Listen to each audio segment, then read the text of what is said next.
मंगलवार की प्रदोष पड़ती है तो शिव काशी में निवास करते हैं। मंगलवार की प्रदोष रोग से मुक्ति देती है।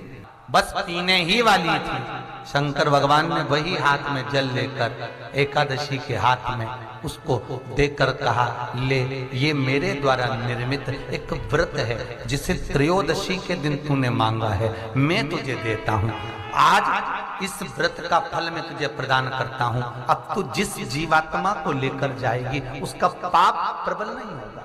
किसी स्त्री, पुरुष, बालक, बुजुर्ग जो भी होगा जिसने प्रदोष का व्रत करा होगा, वो जीवात्मा को तू किसी फल की कामना से नहीं, स्वतः ही लेकर चली जाए। उसमें कोई कामना नहीं है। बन सके जीवन में 11 प्रदोष या 26 प्रदोष करने के बाद आप उसका उद्यापन कर कर विराम भी दे सकते।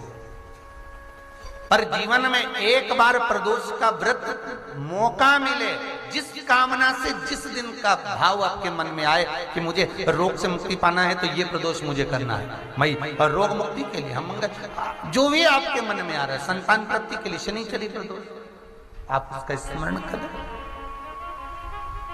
फिर लिखा शिव महापुराण में, बड़ा सुंदर लिखा वेदव्यास जी ने, मान लो आप प्रदोष का व्रत नहीं कर सकते,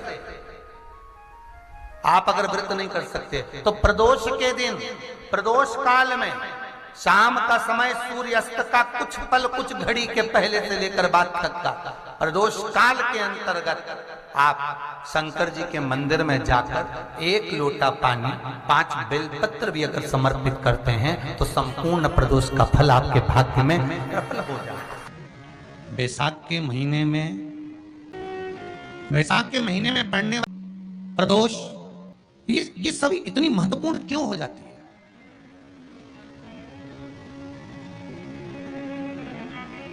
इसकी महत्वता इतनी प्रबल क्यों हो जाती है? किस लिए? क्योंकि बैसाख का जो महीना पड़ता है, सूर्य की संपूर्ण तपन, सूर्य देव अपने पूर्ण तेज के साथ में मृत्यु लोक के निवासियों पर, चाहे जलचर हो, थलचर हो, वायुचर हो, चाहे जो जीव हैं, उस पर जब किरण फेंकते हैं तो संसार का जो मनुष्य है उस पर जब ताप पड़ता है तो ताप पड़ने के कारण उसके मुख से भगवान का नाम निकल ही जाता है, स्मरण नाम निकल ही जाता है। जब उसके मुख से भगवान का नाम निकलता है तो वो भगवान की शरणागति खुद ग्रहण कर लेता है। बैसाख महीने में या किसी प्रदोष के दिन, या मिट्टी के पात्र का जल अपने घर के प्रत्येक व्यक्ति का स्पर्श कराकर उस मिट्टी के पात्र के जल को तांबे के पात्र में डाल लीजिए और घर के प्रत्येक व्यक्ति का स्पर्श करा लीजिए और शंकर भगवान पर कुंदकेश्वर महादेव के नाम से समर्पित करिए। कुंदकेश्वर महादेव कभी जीवन में पीछे पलट कर देखने की जरूरत नहीं पड़ेगी, आप उन्नति की सीढ़ी की ओर बढ़ते चले जाएंगे। प्रदोष के दिन यदि आपको कहीं से शमी पत्र मिल गया, प्रदोष के दिन यदि कहीं से आपको शमी पत्र मिल जाए और प्रदोष काल में, प्रदोष का जो समय होता है, शाम का जो समय होता है प्रदोष काल, 4 प्रदोष, 5 प्रदोष आप कर देखिएगा कि आपका कोई काम है, कोई नौकरी के लिए आप अप्लाई कर रहे हैं, कोई समस्या बड़ी विकट आ गई है, कोई तकलीफ, बड़ा गला पकड़ रहा है, कोई तकलीफ विकट आ गई है, कोई समस्या विकट आ गई है, प्रदोष काल में अगर एक शमी पत्र भी आप घर के शिवलिंग को, अब ये करने के लिए आपको मंदिर के शिवलिंग नहीं जाना, अपने घर में जो शिवलिंग, चाहे वो स्फटिक का हो, पारक का हो, कंकर शंकर का हो, लकड़ी का हो, जो शिवलिंग तुम्हारे घर में, कांच का हो, चाहे वो नर्मदा के कंकर का हो, नर्मदेश्वर हो, पाषाण का हो, जो शिवलिंग, चांदी का हो, सोने का हो, तांबे का हो, पीतल का हो, जो शिवलिंग तुम्हारे,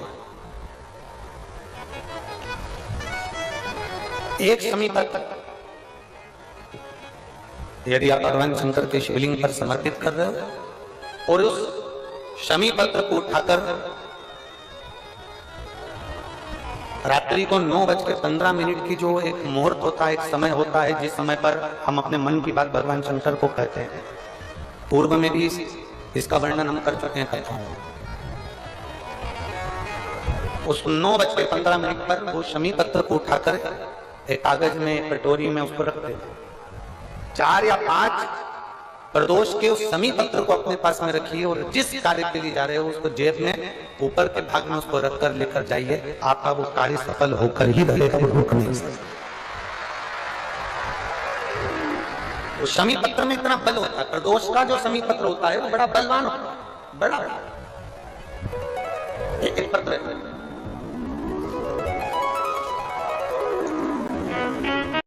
शिव कथा कहती है प्रदोष के दिन, प्रदोष काल में शिव जी के नाम का स्मरण प्रत्येक को कर लेना चाहिए। और एक नंदीश्वर शिव महापुराण से एक बात सीख कर जाइएगा। अगर आपको लग रहा है कि दुख समाप्ति नहीं हो रहा है, एक बीमारी से उठे दूसरी बीमारी में लग गए, फिर कोई दुख आ गया, फिर कोई दुख आ गया, फिर कोई तकलीफ आ गई, फिर कोई तकलीफ आ गई, बार बार आपको लग रहा है कि दुख पीछा ही नहीं छोड़ रहा, तो नंदीश्वर शिव महापुराण की कथा आपको कह रही है प्रदोष के दिन, प्रदोष काल में 2 जगह दिए लगाना प्रारंभ कर दो। पहला बेलपत्री के वृक्ष के नीचे, पहला दिया प्रदोष काल में, प्रदोष के दिन बेलपत्री के वृक्ष के नीचे, और दूसरा दिया अपने दरवाजे की चौखट के बाहर। मतलब अपन बाहर खड़े होंगे, अंदर की ओर दिया नहीं, बाहर की ओर एक दिया बेलपत्र के नीचे, देवादिदेव महादेव से प्रार्थना कर कर, हे शिव शंकर, हे गौरी शंकर, हे शिव, आज प्रदोष का दिन, प्रदोष काल में आप भ्रमण के लिए निकलोगे नंदीश्वर के साथ में, ऐसी कृपा करना, आपके लिए मैंने द्वार सजाया है भोलेनाथ, आपकी दृष्टि मेरी चौखट पर भी कर देना, मेरी जिंदगी सवर जाए। इसलिए 2 दीप स्मरण करो। हाँ, अच्छा इशारा कर रहा है, उसे समझ गए हो। जिस दिए को आप लगाओगे प्रदोष के दिन, प्रदोष काल में, एक दिया बेलपत्री के वृक्ष के नीचे लगाया है, और दूसरा दिया जब आप घर में प्रवेश करोगे तो राइट हैंड पर ही लगाएं। कौन से हैंड पर लगाएं? राइट हैंड पर। बहुत बहुत साधुवाद आपको दीदी, धन्यवाद, धन्यवाद। तो उन्होंने इशारा करके बताया कि दिया किस ओर लगाएं, कम से कम अपने को अंदाजा तो लग जावे ना दिया किस ओर लगना चाहिए। साधुवाद था, बहुत बहुत साधुवाद। इसको जागरूक श्रोता कहते हैं, जिनको कथा के प्रति रुचि है और भगवान के भजन के प्रति रुचि है, वो तुरंत भाव से उसको स्वीकार करें। तो 2 जगह दीप, पहला कहां पर लगाएंगे? जम के बोलो जरा। बेलपत्री के वृक्ष के नीचे। अब बेलपत्री के वृक्ष को भी समझना, कौन सा वृक्ष होना चाहिए?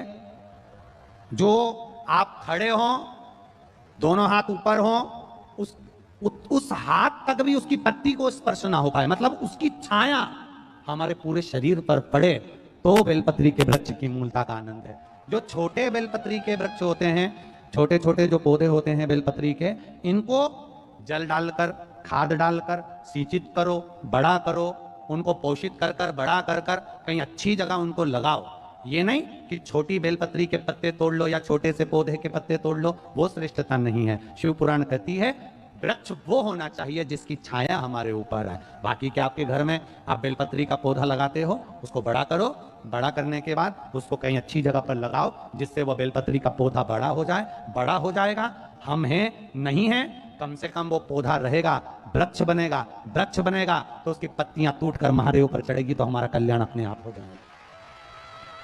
उसमें लगाइए, आप वो बेलपत्री के पौधे को बड़ा करिए, उसको लगाओ, वृक्ष हो बड़ा। तो पहला दिया कहां लगाएंगे? बेलपत्री के वृक्ष के नीचे। और दूसरा अपने घर में प्रवेश करते समय राइट हैंड में बाहर। शिव तत्व को जानना। कौन से दिन? जम जम के बोलो जरा। प्रदोष के दिन। कौन से समय? प्रदोष काल, शाम का जो समय हो, शाम का समय, प्रदोष काल का समय भगवान को दीप प्रज्वलित कर दिया। शिव तत्व कह रहा है। नंदी ने शंकर भगवान से कहा, आपने वचन दिया था मेरे को, आपने मुझे वचन दिया था, आपने मुझे वचन दिया था भोलेनाथ कि प्रदोष के दिन, प्रदोष काल में नंदी तू मुझे जहां ले जाकर खड़ा कर देगा, उसके आसपास में जहां मेरी दृष्टि पड़ेगी, वो जो मांगेगा महादेव उसकी झोली खुशियों से भर देगा। परमात्मा पर भरोसा करने वाला और प्रदोष का व्रत करने वाला कभी खाली झोली लेकर नहीं जाता, याद रखना। जिसने परमात्मा पर भरोसा करा है और जिसने प्रदोष का व्रत करा है, उसको शिवजी ने आज नहीं तो कल, कल नहीं तो परसों दिया जी। जिसने बाबा पर भरोसा करा, जिसने सोमवार, पशुपतिनाथ ऐसे व्रतों को जो धारण करता है, कोई 16 सोमवार करता है, कोई पशुपति व्रत धारण करता है, कोई प्रदोष व्रत करता है, कोई सोमवार की अष्टमी का व्रत करता है, जो मांगा देगा। थोड़ा देर कर सकता है पर देने में पीछे नहीं देगा।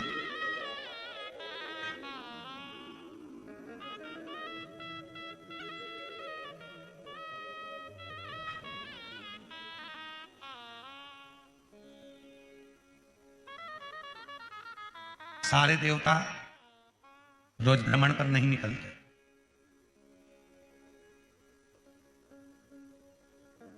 33 कोटि देवता में केवल एक देवता है, देवाधिदेव महादेव, जो प्रतिदिन प्रदोष काल में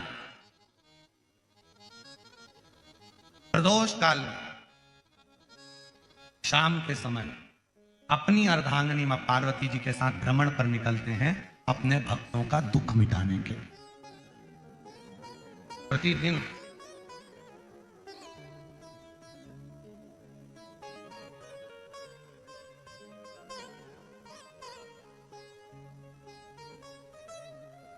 पहले दिन की कथा में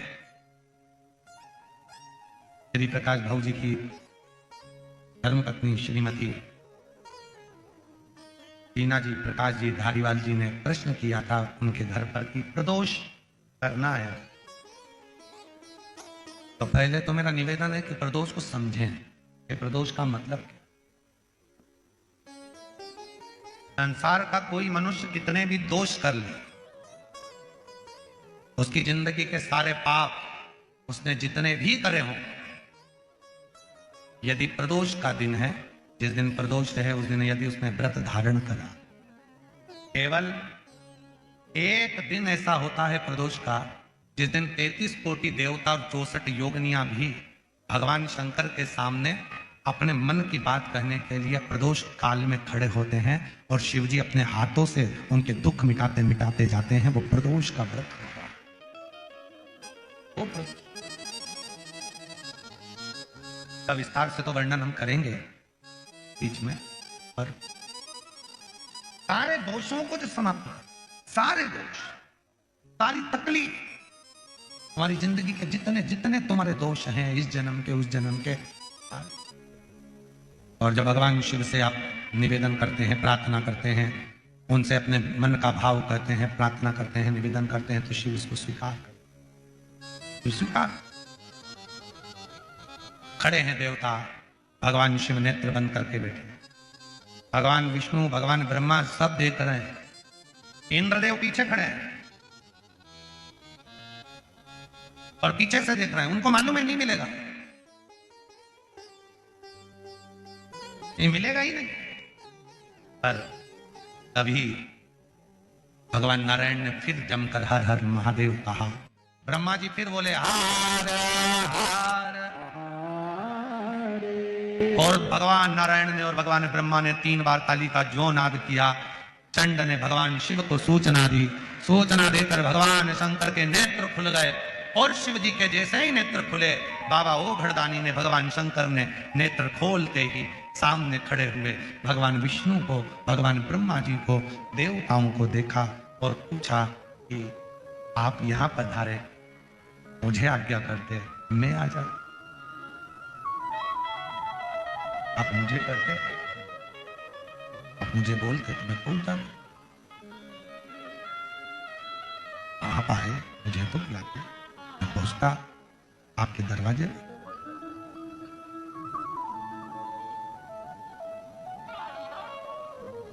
और देखो, सतयुग में, त्रेता युग में, द्वापर में और कलयुग में इन सब में बड़ा अंतर। सतयुग में, त्रेता में, द्वापर में भक्त को भगवान के दरवाजे जाना पड़ता था।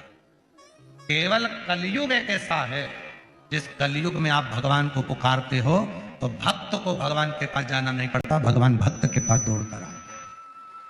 और ये बात तुलसी बाबा ने भी अपने रामचरितमानस में लिखा कि कलयुग केवल नाम आधारा और सुमर सुमर नर उतर ही।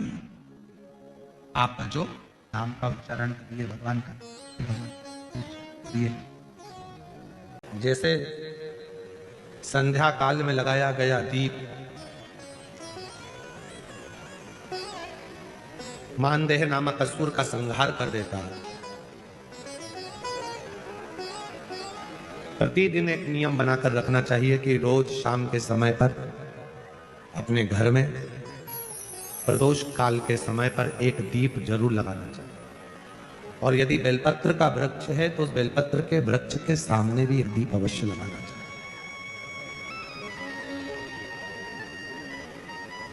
6 महीने में, 3 महीने में, 2 महीने में, 1 महीने में ऐसा नियम बनाया करो कि मुझे बेलपत्र की पूजन करो।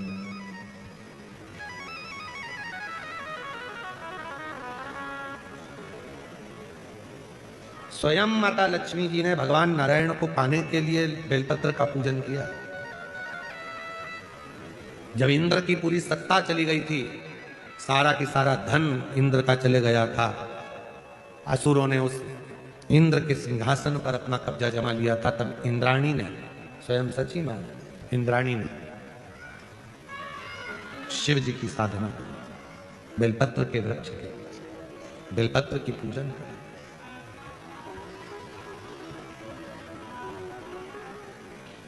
कभी दिल कर जाए तुम्हारा तो कभी महीने में, 1.5 महीने में, 2 महीने में बेलपत्र के पेड़ के नीचे जल लेकर बैठो।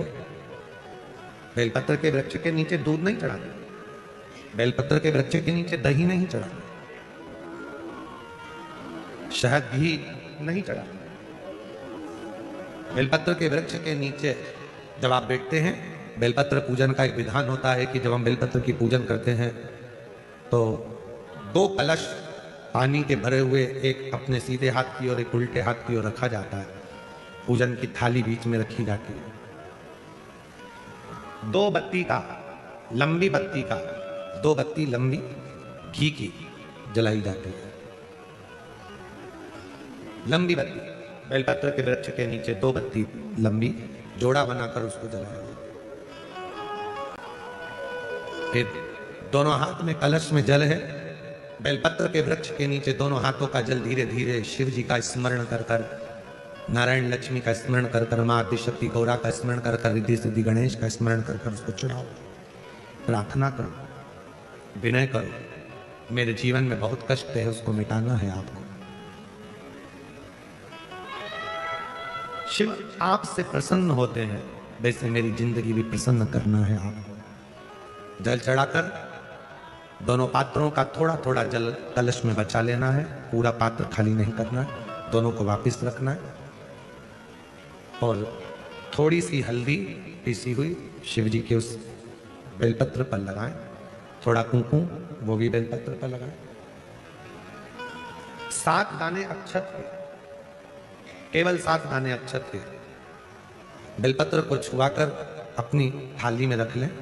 घर पर जब जाएं तो वो 7 दाने अक्षत के और बेलपत्र के वृक्ष में जो चढ़ा हुआ थोड़ा सा जल बचा कर लाए हो, वो घर में छींट कर 7 दाने पूरे घर में डालना प्रारंभ करें। महीने में, 2 महीने में, 3 महीने में एक बार करिए। जीवन में किसी के आगे हाथ फैलाने की जरूरत नहीं पड़ेगी, इतनी संपदा बाबा, इतनी संपदा। बेलपत्र की महत्वता को लोग जानते नहीं। एक प्रदोष की महत्वता, एक बेलपत्र की महत्वता। अभी हमने पहले भी कहा, एक कथा प्रदोष काल की रह गई है। एक बार हम दिल्ली बाच रहे थे पर वो पूरी नहीं हो पाई क्योंकि पानी आ गया। हम प्रयास कर रहे हैं उस कथा को कुबेरेश्वर धाम पर, क्योंकि उसमें प्रदोष काल की कथा में टेंट नहीं लगता है। तो प्रदोष काल की जो कथा होगी सीहोर कुबेरेश्वर धाम में, उसमें टेंट नहीं लगेगा, उसको खुले मैदान में बांचना पड़ेगा। आप और हम सब खुले मैदान में बैठकर प्रदोष काल में उस कथा को सुनेंगे और उसमें प्रदोष की महत्वता को जानेंगे। और हमारी तरफ से हम तो आज प्रकाश जी आपको भी, अदीना भाभी जी आपको भी, दोनों को निमंत्रण दे रहे हैं। जब भी सीहोर में जब कथा हो प्रदोष काल की, तो एक दिन कम से कम आप लोग आकर उस कथा की पूजन आपको भी करना रहेगी, प्रदोष काल की कथा।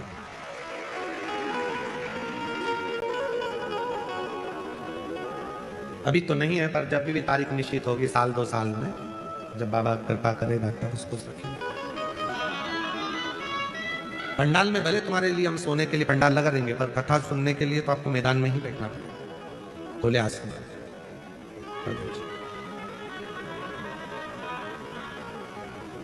शिव तत्व को जान, बेलपत्र की महत्वता को जिसने जान लिया, आज लोग बेलपत्र को जान रहे हैं कि बेलपत्र खाने से शुगर, बीपी, थायराइड जैसी बीमारियां भी ठीक हो जाती हैं। उस बेलपत्र की महत्वता को जान। और फिर निवेदन है, आपके शरीर में कष्ट है तो बेलपत्र का सेवन करो। रोज रोज बेलपत्र वैसे ही नहीं खाते। कई बार बेलपत्र खाने से मुंह में छार छार पन आ जाता है, कई बार मुख का स्वाद भी कम हो जाता है बेलपत्र खाने से। तो निवेदन है, रोज रोज ना खाइए, जब जरूरत है। और जरूरी नहीं कि आप 3 पत्ती यहाँ से जो बेलपत्र दी जाती है 7 दिन तक जो रोज एक बेलपत्र दी जाती है, वो तो खाने के लिए दी जाती है। पर समापन के दिन की बेलपत्र तो खाने की नहीं रहती, उसको तो ले जाकर लोग लाल कपड़े में बांध अपने घर में रख देते हैं तिजोरी में। आखिरी दिन की बेलपत्र तो वैसे भी तिजोरी का भंडार के लिए। तो जो बेलपत्र होती है, जरूरी नहीं कि तुम पूरी बेलपत्र खाओगे तो दवाई असर करे। बेलपत्र का अग्रण्य भाग का थोड़ा सा पत्र भी यदि हम पा लेते हैं, उसको ग्रहण करते हैं, तो वो भी उतना असर करता है। और रोज खाने की जरूरत नहीं है। रोज अगर शिव मंदिर जा रहे हो, शिवालय जा रहे हो, शंकर जी के मंदिर जा रहे हो, देवालय जा रहे हो, तो बेलपत्र लाओ, वहां से मना नहीं है। उसको इकट्ठा करो, एकत्रित कर सुखा लो। सुखाकर रोज शिव जी की चढ़ी हुई बेलपत्र को सुखाकर फिर उसका चूरा बना लो। जब तुम्हें लगे कि शुगर गड़बड़ हो रही है, बीपी गड़बड़ हो रहा है, थायराइड गड़बड़ हो रहा है, तो एक चुटकी उसमें से लेके निगल लो, पानी पी लो। बाबा की कृपा से आधा घंटा 1 घंटे में वो sugar, BP, thyroid sub level में आना प्रारंभ हो जाए। उस बेलपत्र की महत्वता को जिसने जाना, कभी कुबेरेश्वर धाम जाओ तो कुबेरेश्वर बाबा के धाम पर जो 200-300 साल पुराना, जो 300 साल के ऊपर पुराना वट वृक्ष है, जहां बाबा बैठे हैं, वटकेश्वर महादेव, उसका दर्शन करो। उस पेड़ की छांव में बैठकर बाबा का मंत्र जाप करो। अभी हमने थोड़ा सा उसको बंद कर दिया था, क्योंकि वहां बाबा के जोड़ा घूम रहा था तो वो शरीर पर चढ़ जाता था, इसलिए अब स्थान पर जाना थोड़ा बंद कर दिया था, पर पुनः वापिस उसको खोल दिया। बेलपत्र की वाटिका है छोटी सी, उस बेलपत्र की वाटिका के पास में बैठकर भगवान शिव का नाम उच्चारण करो, नाम स्मरण। शिव भक्ति जहां तक हो सके शंकर की अविरल भक्ति को धारण करो।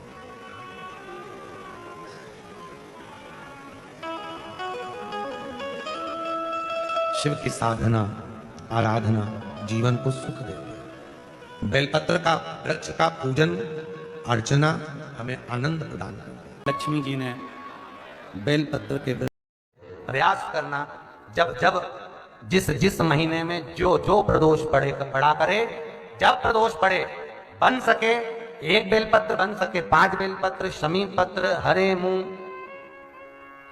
हरा मूंग, बेलपत्र, एक कलश के अंदर थोड़ा सा पानी लेकर 1 बेलपत्र, हरा मूंग, शमी पत्र डालकर और उसमें थोड़ा सा गुड़ डालकर भगवान शिव का स्मरण कर कर प्रदोष काल में, मान लो कोई काम आपका बहुत जरूरी है, बहुत दिनों से आप थक गए हैं, नहीं हो रहा, कर्जा बढ़ रहा है, धन नहीं आ रहा, व्यापार नहीं चढ़ रहा, या कोई समस्या बहुत प्रबल है, कोई एग्जाम में बैठ रहे हो नहीं हो रहा, परीक्षा भी दे दी है, रिजल्ट आने ही वाला है, तो भी प्रदोष काल में, प्रदोष के समय वो जल, मूंग, समीपत्र और बेलपत्र और गुड़ का शंकर के शिवलिंग को समर्पित करना प्रारंभ कर दो।